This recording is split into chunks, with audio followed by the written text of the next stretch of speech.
Yun mga idol, sa mapagpalang araw po sa lahat.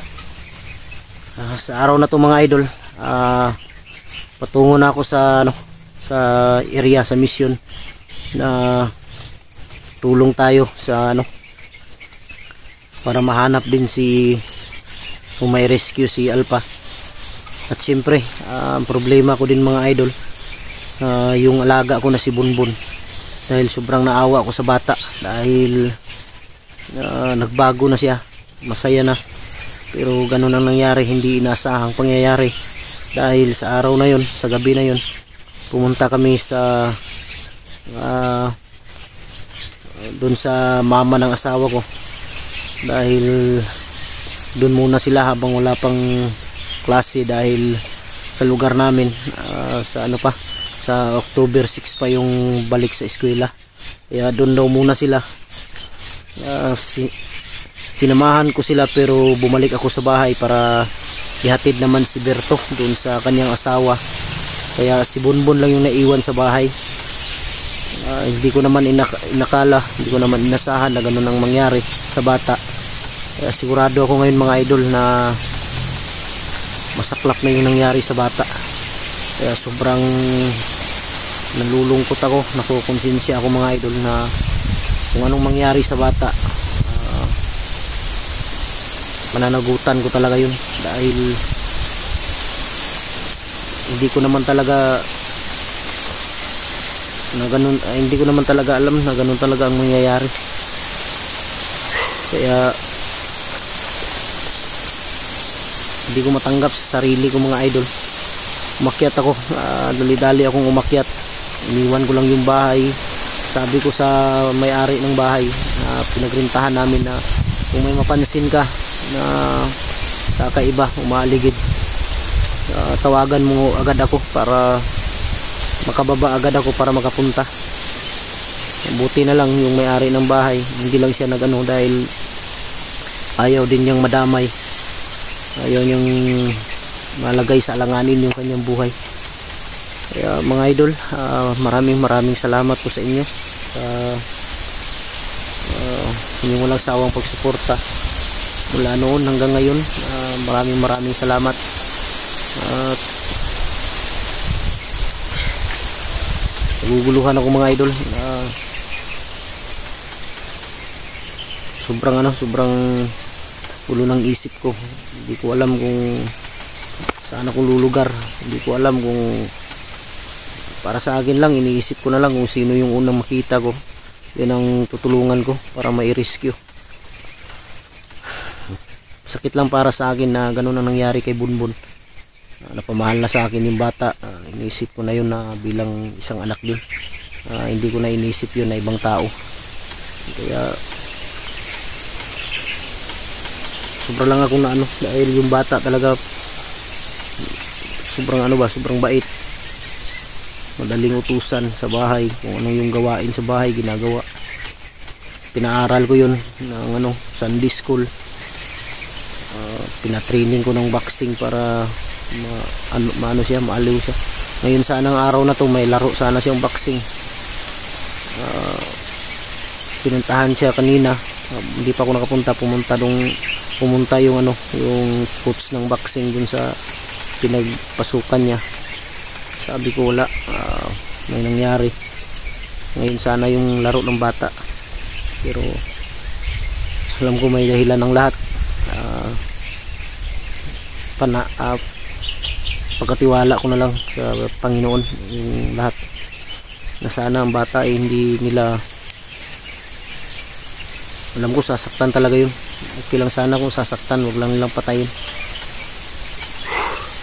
Dahil kung mangyari yun, hindi ko alam kung anong gagawin ko mga idol. Pagtiwala lang natin sa Panginoon ang lahat. Yung asawa ko at mga dalawa kong anak nandun muna sa nilagay ko muna dun sa mama niya ng asawa ko para safety sila. Hindi ko na lang kinunan para hindi nila kung saan ko nilagay. Target talaga nila ako ngayon mga idol. Gusto nila ako makuha, lalong lalo na si Benji.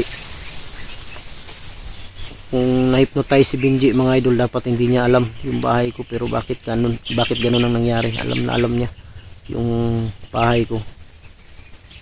Hindi ko alam, baka nagkunwari si Benji.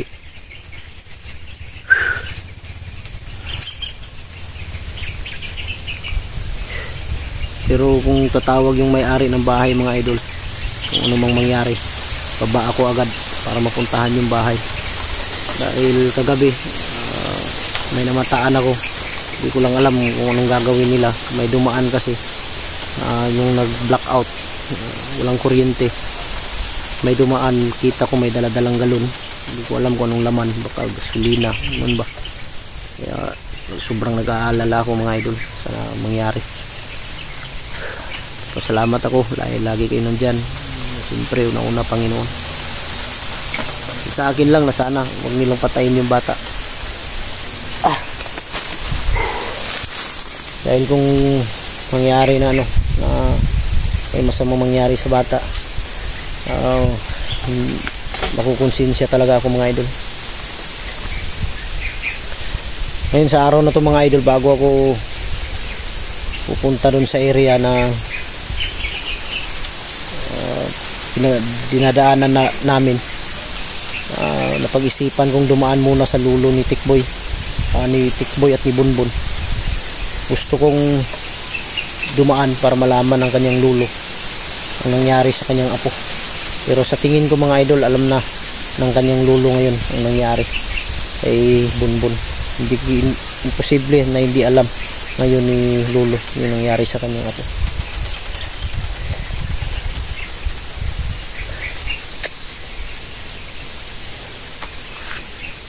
Wala akong maayos na tulog, wala akong maayos na kain dahil niisip ko yung kalagayan ng bata. May hiniling pa yun sa akin na bilihan siya ng bagong bag. Ngayon sana kami bibili or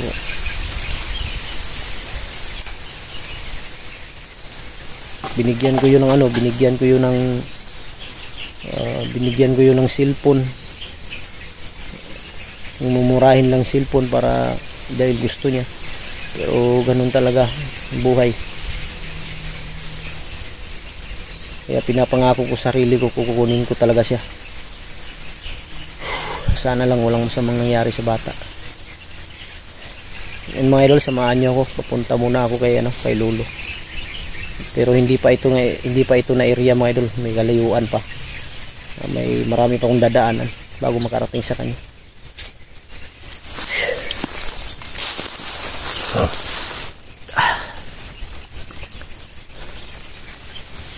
Dito yata banda, street lang nito papunta kay Lolo. Pero nandun pa talaga yun sa pinakaunahan. May kalayuan pa talaga.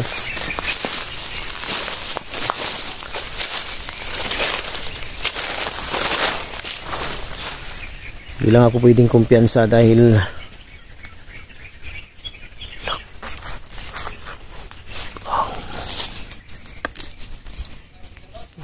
kamay. Parang si Bunbun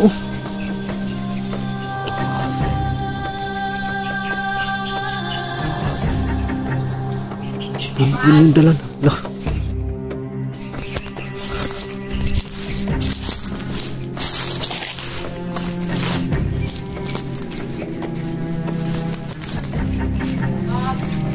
Si Bunbun talaga.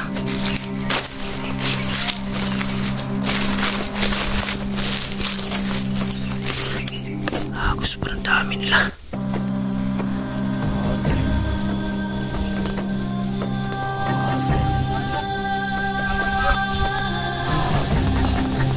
Putik kamay.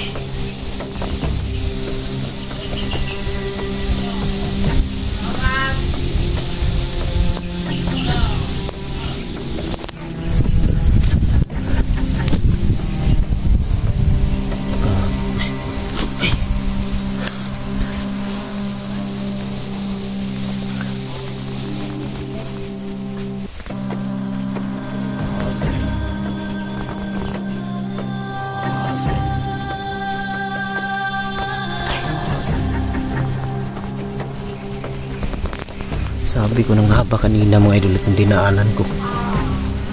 Dito sila madalas.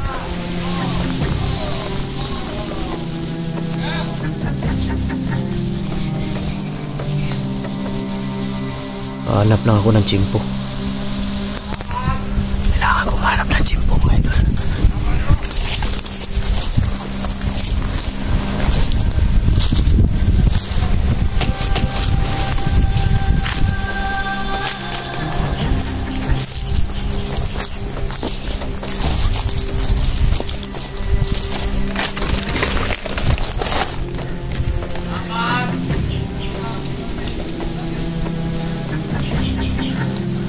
Hanap lang ako ng tsimpo, hindi ako magmadali.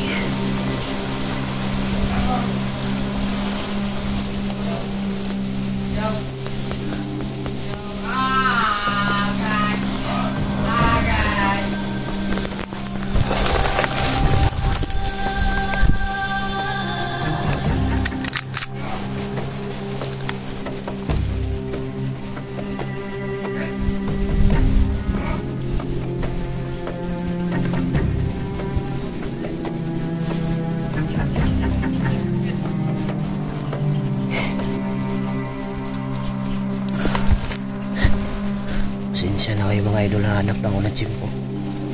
Hindi ko kailangan madaliin to.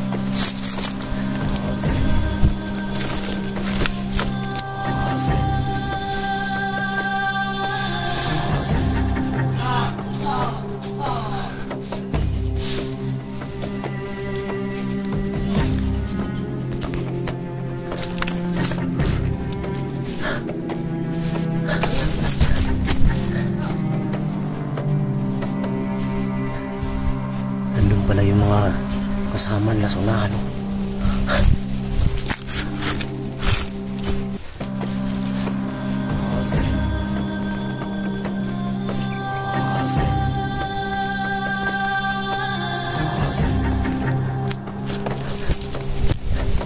Pasensya na kayo mga idol, hanap lang ako ng tsimpo, hindi ako pwede magmadali.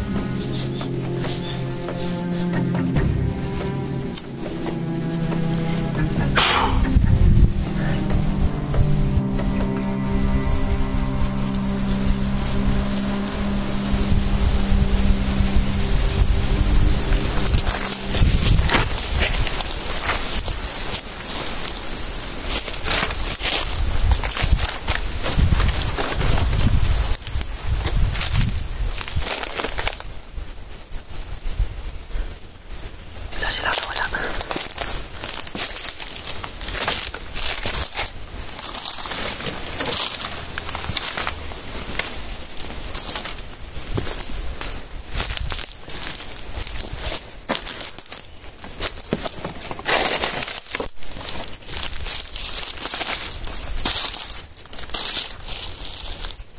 May kampo dito. Yun o.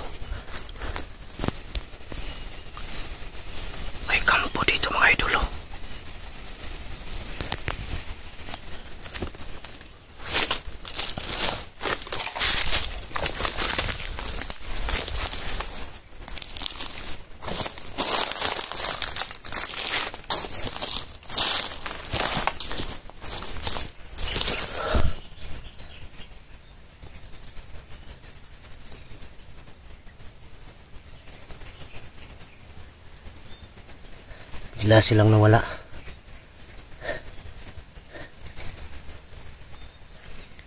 Di tayo pwede magpadalos-dalos mga idol. Kailangan natin humanap ng tsimpo sa pag-rescue. Lalong-lalo na mag-isa tayo. At sana masalubong ko sila Remart at sila Julio. Kahit sila Kuya Bads, masalubong ko sa area na to.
Sila nawala.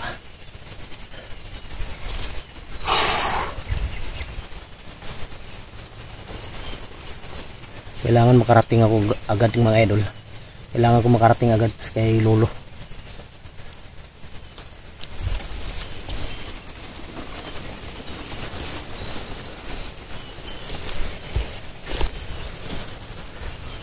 Kampo dyan, ngayon ko pa lang yan nakita.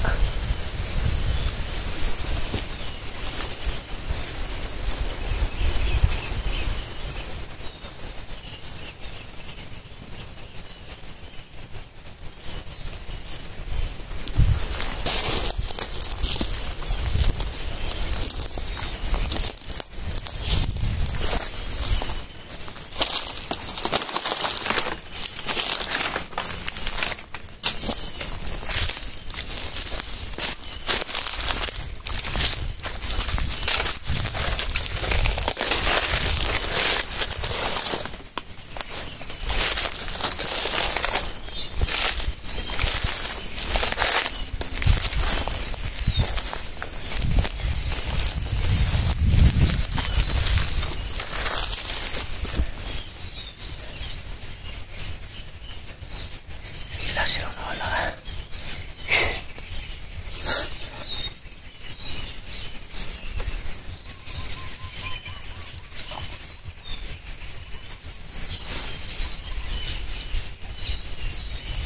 Parang papunta sila mga idol dun sa ano, kung natatandaan ninyo, area na napasok namin ni Remart at ni Julio. Parang doon sila papunta. Kailangan ko puntahan ko muna si lolo bago ako pupunta dun sa area na yun.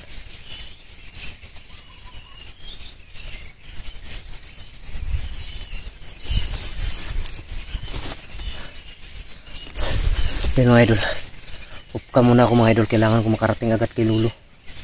Abangan nyo ang video na to mga idol. Abangan nyo ang karugtong ng video na to.